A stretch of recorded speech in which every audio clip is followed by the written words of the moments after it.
여러분 안녕하십니까?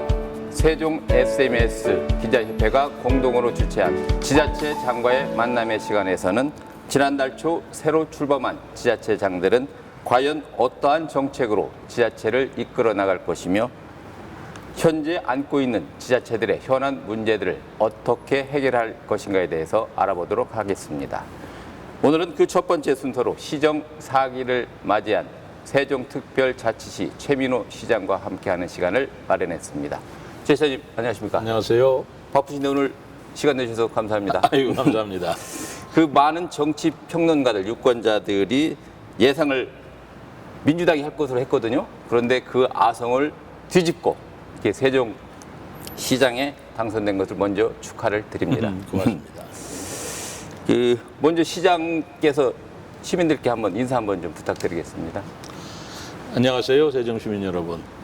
제4대 세종특별자치시장 최민호입니다. 제가 취임한 지 이제 한 달 반이 지나 2달이 접어드는 것 같습니다. 아직도 새로운 세종시의 구상에 좀 바쁘긴 합니다만 우리 시민 여러분의 적극적인 협조와 그리고 이해 속에서 무난하게 세종시장을 이끌어가고 있습니다. 제가 애초에 약속했던 새로 변화된 미래 전략 수도 세종을 위해서 혼신을 다해서 노력할 것을 다시 한번 다짐드리면서 오늘 이 TV에서 시민 여러분께 다시 한번 인사드립니다. 반갑습니다. 아이고 말씀도 잘하십니다. 아이고 무슨 그 세종시가 이제 출범한 지 벌써 10년이 됐습니다. 그렇습니다. 예. 10년이면 그 강산도 변한다 하는 옛말이 있지 않습니까? 그렇다면 이제부터는 그 새로운 정책, 새로운 대안들을 마련해야 될 시기가 아닌가 이렇게 생각하거든요. 시장께서는 그 세종시에 앞으로 새롭게 펼쳐나갈 현안이나 이런 것들이 있다면 어떤 것들이 있는지 좀 요약해서 좀 말씀 좀 해주시겠습니까? 뭐 여러 가지 현안이 있겠습니다만은 우선 세종시가 그간 10년 동안은 행정수도 완성이라는 목표를 향해서 달려온 시기였다고 생각합니다.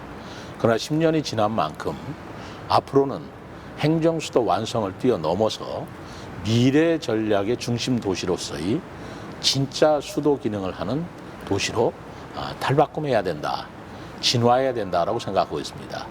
그래서 미래 전략 수도로서의 세종시를 우리가 굳건하게 자리 잡게 하기 위해서는 우선 자족 기능이 확충이 돼야 되고 그리고 교육 문제에 있어서나 또 행정 재정적 문제에 있어서도 다른 자치단체와 다른 그런 특례가 부여되는 그런 도시로서 미래를 구상하는 그런 세종시로서 우리가 발전시켜 나갈 그런 구상을 지금 가지고 있습니다.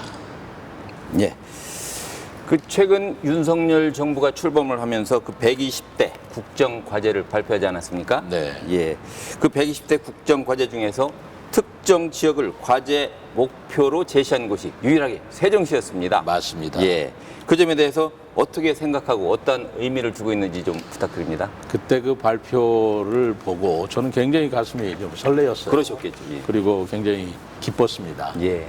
왜냐하면 그 윤석열 정부에서 120대 국정과제를 발표하면서 세종이라는 지역 명칭을 명시를 했고요. 더더구나 행정수도라는 말을 공식적으로 사용을 했죠. 예. 그리고 대통령 집무실을 설치하겠다. 예. 그리고 국회 분원입니다마는 네네. 이전하겠다. 예. 그리고 세종시를 균형 발전과 거점 도시로서 균형 발전의 거점 도시로서 육성하겠다. 예. 또 행정적, 재정적, 특히 경찰권과 같은 새로운 특례를 부여하고 국가의 스마트 도시로서 육성하겠다라는 아주 세종 시민들이 들으신다면 굉장히 그 가슴이 설레죠. 예. 그리고 즐거운 희망을 볼 수 있는 그런 과제여서 저 또한 굉장히 기쁨과 동시에 새롭게 기대를 가지고 있습니다. 예.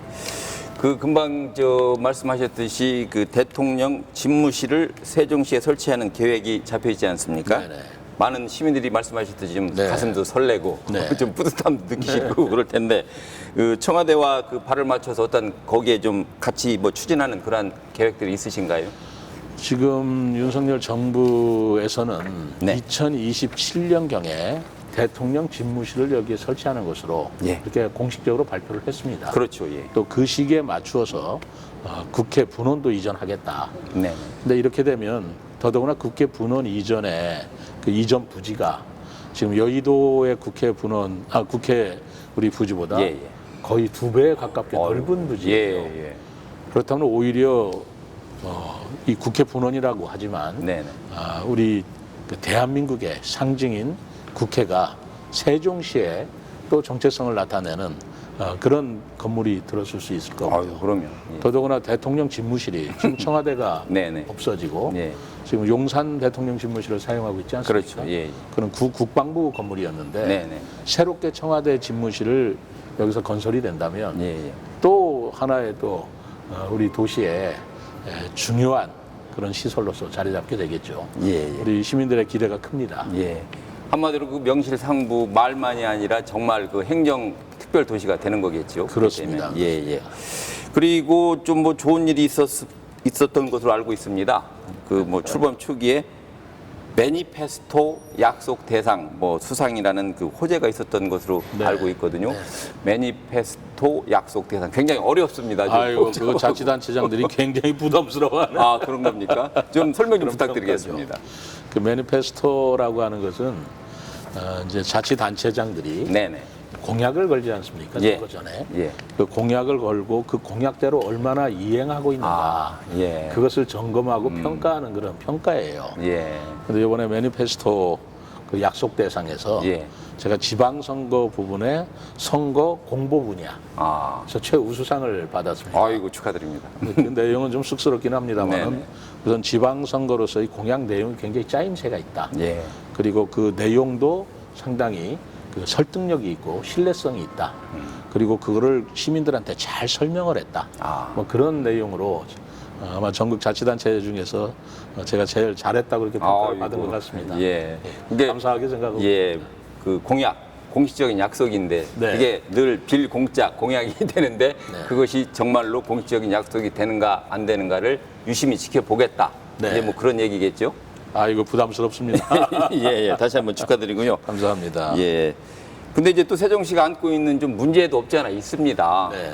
그 지난해 그 문재인 정부 때 부동산 가격이 워낙 상승하다 보니까 그 대도시들을 그 부동산 규제 지역으로 지정을 했지 않습니까? 그런데 이제 또 최근 들어서 떨어지니까 거의 그때 당시 규제 지역으로 했던 곳을 다 해제를 했습니다. 네. 그런데 유일하게 세종시만 규제가 안 된 것으로 알고 있거든요. 네. 주민들이라든가 시민들 그 불만도 좀 있고 불안도 좀 있을 것 같은데 뭐 거기에 대한 어떤 대책 같은 걸 좀 가지고 계신가 싶네요. 뭐 우리 시민들께서 그런 뭐 불편함 내지는 불만을 가지고 계시는 건 저는 당연한 거라고 생각합니다. 예. 왜냐하면요, 세종시가 한때 굉장히 집값이 상승했던 건 사실이지만 그렇죠. 지금 현재 50여 주 이상 계속 하락하고 있어요. 예.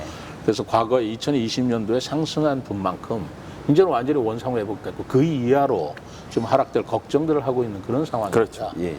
그런데도 아직까지도 투기 과열 지역이다, 투기 지역이다 해서 규제로 묶어놔 버리니까 이 거래가 활발하지를 못합니다. 그렇죠.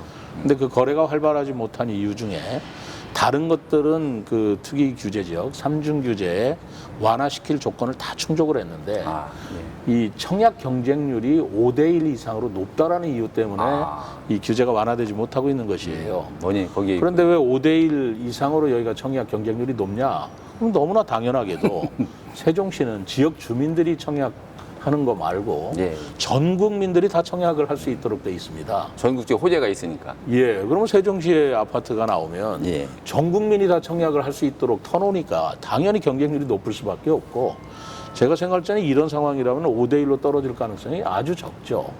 그렇다면 이 삼중 규제에서 풀어날 길이 없는 건데 제가 국토부에 지난번에도 이 건의를 했고요. 이번에 다시 건의를 하려고 합니다. 예.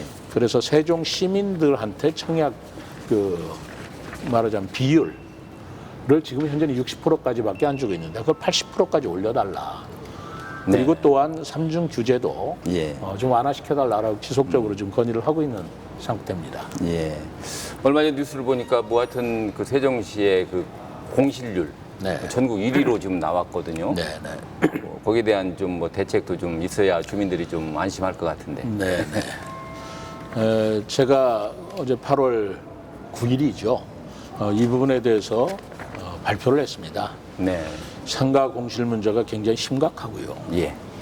어제 8월 10일 제가 이 상가 공실 해소 대책에 대해서 발표를 했습니다.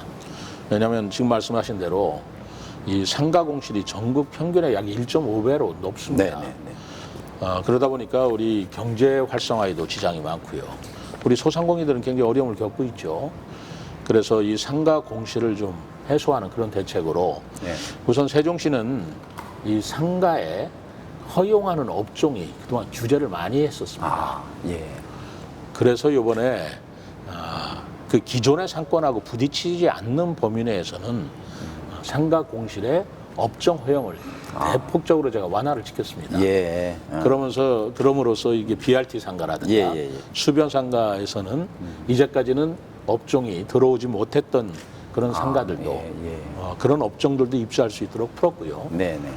그리고 또한 그 아파트 상가가 사실은 장사가 좀 잘 되지 않겠습니까? 그러죠. 아파트 상가를 좀 규모를 축소해서 기존 상권에 있는 상가가 좀 경기가 좀 활성화될 수 있도록 그런 규제도 좀 그거는 좀 규제를 강화시켰고 뭐 이런 여러 가지 조치를 했고 더더구나 우리 세종시 청사가 와 보시면 좋겠지만 세종시가 점점 커지는 바람에 지금 청사가 상당히 부족합니다. 그래서 그동안에 그 세종시 청사 별관을 신축하는 그런 계획을 쭉 추진해 왔는데 그러다 보면은 이제 상가 공실 문제가 또 어려워질 수가 있죠. 그래서 당분간은 이 세종시 청사의 불편함도 있고 우리 공무원들 좀 어려움이 있지만은 상가 공실을 차라리 우리가 임차에 쓰더라도 별관 신청을 추후 좀 적절한 시기까지는 연기를 하자. 그리고 거기에 따른 예산을 좀 절감하는 예산으로 우리 경제 활성화에 활용을 하자라는 발표를 8월 10일 날 했습니다. 그러셨군요. 어쨌든 그 세종시가 이제 명실상부 행정특별자치시로 이제 발돋움하면서 뭐 외부에서 많이 지금 뭐 찾아오는 분들도 많이 계시고 그러다 보니까 어떤 도로의 한계성 때문에 정말로 주변에 많은 도로들이 생기고는 있습니다. 그런데도 아직도 그 접근성이 좀 사실 대전에서 여기 오는 것도 상당히 가까우면서도 먼 배가 세종이라고 저는 느끼거든요. 그러셨죠. 그래서 그런 뭐 어떤 좀 대책 좀 가지고 계신가 싶네요. 일단 도로 자체가 좀 좁게 설계되어 있는 것은 뭐 솔직한 사실입니다. 그렇지만 도로를 지금 넓힐 수는 없고 대중교통 수단을 활용하는 것보다 대체로 자가용을 이용하는 분들이 많으세요. 그래서 자가용 이용을 좀 자제하고 대중교통 위주의 어떤 교통 편의를 보는 그런 방안을 획기적으로 좀 마련을 해야 되는데 저는 그걸 시내버스 요금을 무료화하는 방안을 검토하겠다. 이렇게 했습니다만 대단히 획기적이고 도전적인 과제입니다만 그렇게 해서라도 좀 교통 문제를 해소하고요.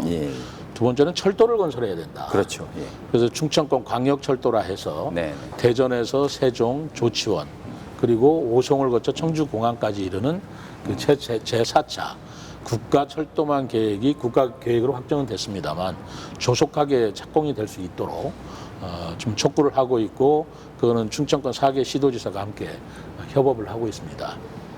동시에 우리 세종시는 안타깝게도 이 행정수도임에도 불구하고 KTX 역사가 없습니다. 물론 오송역이 있다고 하지만 뭐 그것이 충청북도 관내에 있는 것이기 때문에 세종 시민들은 정부 청사에 가까운 세종시 KTX 역사 설치하기를 굉장히 바라고 있습니다. 저도 이 세종역을 꼭 설치해야 된다라고 생각을 가지고 있고 세종역을 설치하는데 좀 시간이 걸린다면 지금 현재 조치원역에 KTX가 다니고 있는데 다니고 있는 KTX라도 정차 좀 해달라. 그래서 둘 중에 뭐 하나라도 KTX 역사가 우리 KTX가 다니는 그런 교통 편의를 우리 시민들이 좀 누리게 하는 게 좋겠다. 그래서 열심히 지금 국토부하고 협의를 하고 있습니다. 뭐 참 좋은 말씀 많이 들었습니다. 어느덧 뭐 좋은 말씀 듣다 보니까 시간이 좀 된 것 같은데 그 시장께서는 뭐 제가 알기로는 누누이 경제시장, 문화시장으로 나는 좀 모든 그 세종 시민들에게 각인이 됐으면 싶다 하는 말씀을 자주 하셨거든요. 그래서 그 어차피 이제 임기가 끝나는 4년 뒤면 민선 8기가 마무리되는 뭐 그런 시기 아니겠습니까? 세종 시민들이 어떠한 시장으로 우리 시장님을 기억하고 할 수 있을까? 거기에 대해서 좀 말씀해 주시죠. 저는 그 제4대 세종시장의 그 모토라고 그럴까요? 슬로건의 하나로 풍요로운 삶, 품격 있는 세종이라는 구호를 만들었어요. 우선은 우리가 인간 생활을 할 때 경제적인 풍요가 일차적으로 중요합니다. 그렇죠. 뭐 풍요 속에서 우리가 여유도 생기는 거 아니겠습니까? 네, 네. 지금 우리나라가 예전에 정말 빈곤 최빈국에서 지금 뭐 세계 제 10대 경제 대국까지 발전을 했는데 그렇죠. 예.